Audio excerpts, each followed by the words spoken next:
This slide is showing dominant recessive inheritance. And basically what that means is there is a dominant trait dictated by the dominant allele, some of which common ones are widow's peaks, freckles, dimples, double jointed thumbs, ability to roll the tongue or taste the chemical called phenylthiocarbamide, to name a few. You don't have to know those specific examples. These dominant disorders are actually going to be uncommon. So it's if you check with your friends, there aren't, if you were to survey them, many of them would not be able to roll their tongue. It's not that common to have double jointed thumbs, for example. So most of those dominant disorders in this case are actually uncommon.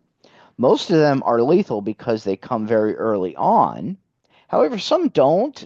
They actually appear later on in life, and so they are passed on from parent to child. So the exception would be Huntington's disease, and this one's caused by what's called a delayed action gene that's not activated until after reproductive age. So the offspring of an individual with Huntington's actually has a chance, unfortunately, of getting a 50% chance of getting that disease. Huntington's disease is a disorder of a basal nucleus in the brain, and it causes excessive movement. They call it Huntington's chorea because it's named after the word choreography, to dance. Recessive inheritance. Some of those recessive genes result in the most desirable condition. One of these interesting examples is normal endochondral ossification. That's a recessive trait, and achondroplasia is abnormal endochondral ossification that is a dominant trait. So most genetic disorders are inherited as the simple recessive traits. This would be one of those exceptions, though. The ones examples of ones that are expressed by the simple recessive traits are albinism, cystic fibrosis, and Tay-Sachs disease. Tay-Sachs disease is a disorder within the basically brain lipid metabolism that's caused by an enzyme defect.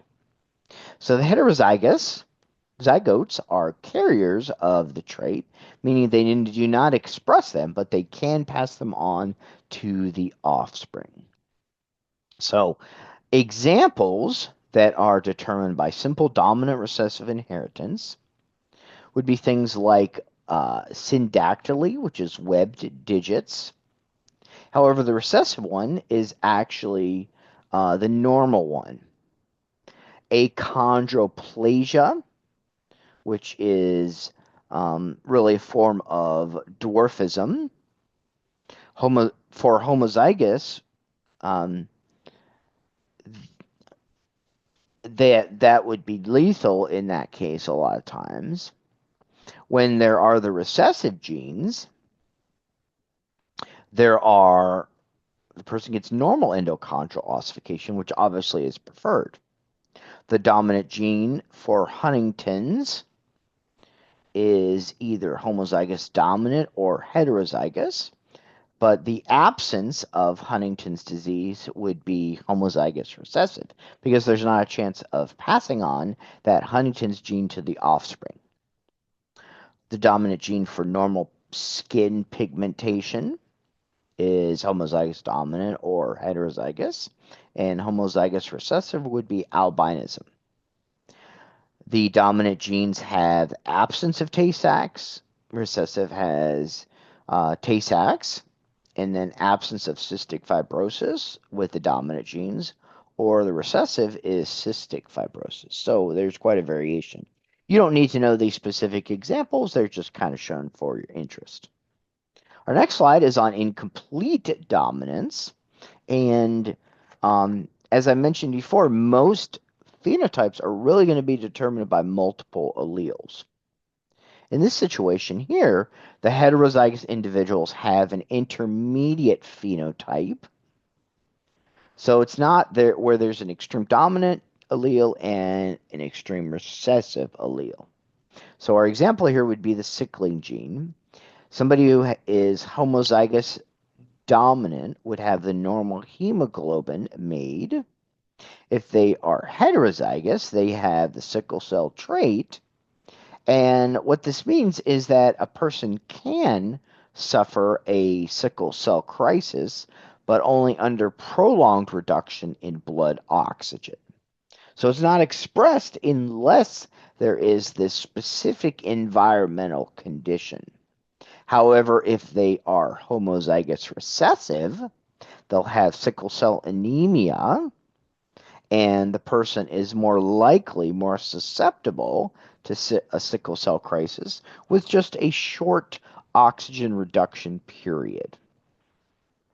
So, an example of multiple allele inheritance has to do with the ABO blood groups that you learned about a long time ago. And they have to do with the three alleles. The first one would be for type A, the second for type B, and then the I would be for type O. Remember, this means that there are no antigens, and those antigens are those proteins which kind of act like a zip code on the red blood cell membrane. So the combination of two of the three alleles determines the person's ABO blood type. So A and B are co-dominant. Both of them are expressed. So somebody with that genotype would be type AB.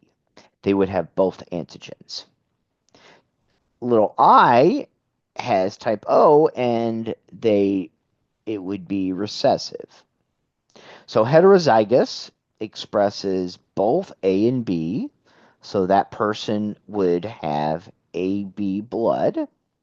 Person with OA would be type A because that A is dominant to the O. Also, OB would be type B. The homozygote person with two little i's would have type O blood. So our next slide shows these different blood groups, and you should be aware of these. On the left-hand side, it shows the phenotype, either OAB or AB. So you should know the genotype for type O would be two little i's, so they would have two recessive alleles. If they are type A, they could be either or. They could be homozygous dominant, or they could only have the A allele because the I is recessive, not expressed. For type B, they could be homozygous dominant, or they could only have one B allele, which is always expressed. So you can't necessarily figure out what these genotypes are by the phenotype because there's two possibilities. But you can for the extremes. You can do that for O, and you can do that for AB. If they have blood type AB, that means that they have one allele for the type A, or the blood type A, and one allele for the B. So that means that they're going to have the antigen for A on their red blood cell membrane. They're also going to have the antigen for B on their red blood cell membrane.